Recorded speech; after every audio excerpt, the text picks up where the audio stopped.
જંબુસર પ્રાંત અધિકારી સુપ્રિયા ગાંગુલીએ ગેરકાયદેસર દબાણો સામે લાલ આંખ કરી છે, જેના પરિણામે જંબુસર બાદ હવે આમોદ શહેરમાં મેગા ડિમોલેશનની તૈયારીઓ પૂરજોશમાં શરૂ કરી દેવામાં આવી છે.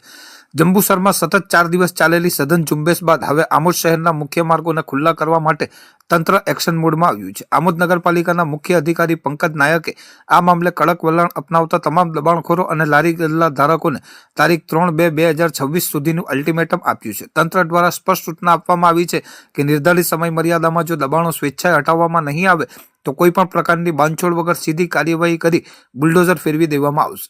આ કાર્યવાહીના ભાગરૂપે આમોદના મુખ્ય 4 રસ્તાથી લઈને નગરના પ્રવેશદ્વાર ગણાતા તિલક મેદાન સુધીના વિસ્તારમાં દબાણોની સઘન માપણી હાથ ધરવામાં આવી છે. નેશનલ હાઈવે 64 પર સ્થિત દુકાનદારો દ્વારા કરવામાં આવેલ 13.71 મીટરનું દબાણ અને નગરપાલિકાના અંદાજે 4 મીટર જગ્યા મળીને કુલ 18 મીટર સુધીના વિસ્તારમાં ડિમોલેશનના સ્પષ્ટ સંકેતો આપતી રેખાઓ દોરી દેવામાં આવી છે. વર્ષોથી રાજકીય આશ્રય હેઠળ ફૂલેલા ફાલેલા દબાણો, નગરપાલિકાના શોપિંગ સેન્ટરની આસપાસના ગેરકાયદેસર કબજાઓ અને માર્ગની બંને તરફ પથરાયેલ લારી ગલ્લાઓને હવે જડમૂળમાંથી હટાવવા માટે પ્રાંત કલેક્ટરે મક્કમ નિર્ધાર કર્યો છે. આ કડક સંદેશાના કારણે વર્ષોથી દબાણ કરી બેઠેલા તત્વોમાં ભારે ફફડાટ વ્યાપી ગયો છે. માપણીની આ પ્રક્રિયા દરમિયાન ખુદ પ્રાંત કલેક્ટર સુપ્રિયા ગાંગુલીની હાજરીમાં ભરૂચ માર્ગ અને મકાન વિભાગના ઇજનેરો, વહીવટી અધિકારીઓ અને પાલિકાના કર્મચારીઓનો મોટો કાફલો મેદાનમાં ઉતર્યો હતો.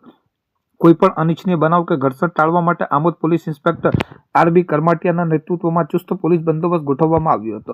આટલી વ્યાપક તૈયારીઓ જોતા સ્થાનિકોમાં એવી ચર્ચા છે કે આ વખતે કાર્યવાહી માત્ર માપણી પૂરતી સીમિત નહીં રહે, પરંતુ ખરેખર આમોદ શહેરને દબાણમુક્ત કરવામાં આવશે.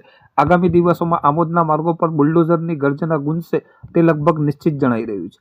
આમોદમાં વહીવટી તંત્ર દ્વારા હાથ ધરવામાં આવેલ દબાણ વિરોધી ઝુંબેશના નગરજનોએ આવકારી છે, પરંતુ તેની સાથે જ લોકોમાં એક સૂર એવો પણ ઉઠ્યો છે કે માત્ર રસ્તા ખુલ્લા કરવા પૂરતું નથી. સ્થાનિકોની માંગ છે કે તંત્ર દબાણ હટાવવાની સાથે નગરની પ્રાથમિક માળખાકીય સુવિધાઓ જેવી કે વ્યવસ્થિત ડ્રેનેજ સિસ્ટમ, પીવાના પાણીની લાઈનો અને બિસ્માર રસ્તાઓના નવીનીકરણ પર સમાન રીતે ધ્યાન કેન્દ્રિત કરે. નગરજનોનું કહેવું છે કે જો દબાણમુક્ત થયેલ માર્ગો પર યોગ્ય સ્ટ્રીટ લાઇટ અને ફૂટપાથ જેવી સુવિધાઓ વિકસાવવામાં નહીં આવે તો આ કામગીરીનો લાંબા ગાળાનો લાભ મળશે નહીં. આથી શહેરના સર્વાંગી વિકાસ માટે ડિમોલેશનની સાથે આધુનિક માળખાકીય સુવિધાઓ ઊભી કરવામાં આવે તે અત્યંત અનિવાર્ય છે. આજ રોજ તારીખ 31/1/2026 ના રોજ માનનીય પ્રાંત અધિકારી શ્રી તેમજ પોલીસ ઇન્સ્પેક્ટર સાહેબ શ્રી તેમજ ચીફ ઓફિસર શ્રી આમોદ નગરપાલિકા દ્વારા આમોદ નગરના રહેવાસીઓને જાહેર વિનંતી કરવામાં આવે છે કે આમોદ જે મુખ્ય માર્ગો પર જે દબાણો કરેલ છે રોડની બાજુમાં તે સ્વેચ્છાએ તારીખ 3/2/2026 સુધીમાં હટાવી લઈને તારીખ 3/2/2026 પછી ગમે ત્યારે બુલડોઝરથી એ સદરુ દબાણો દૂર કરવામાં આવશે.